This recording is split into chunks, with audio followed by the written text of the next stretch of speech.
Hi everyone. నిన్నటితో అయితే దసరా నవరాత్రులు అయిపోయాయి కదా. నేనైతే 9 రోజులు కాకుండా 5 రోజులే నవరాత్రులు అనేది చేసుకున్నానండి.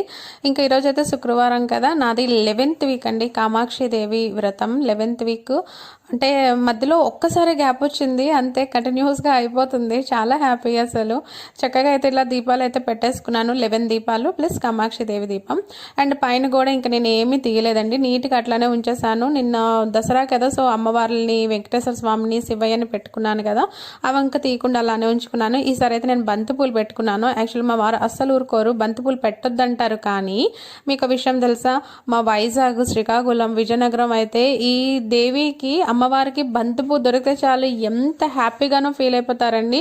అసలు బంతిపూలు దండలే వేస్తారు, గుడిలో అవనియండి, ఎక్కడ అవనియండి. బట్ ఇక్కడ మాత్రం బంతిపూ డెకరేషన్కే తప్ప దేవుడికి పెట్టకూడదని అంటారు.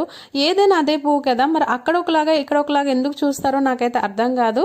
బట్ నేనైతే మాత్రం బంతిపూలు పెట్టుకున్నాను. కొంచెం అట్లా చూడడానికి చాలా నింపుగా, అందంగా అనిపించింది. మీకు ఎలా అనిపించింది అనేది కామెంట్ చేయండి. నచ్చితే మాత్రం లైక్, షేర్.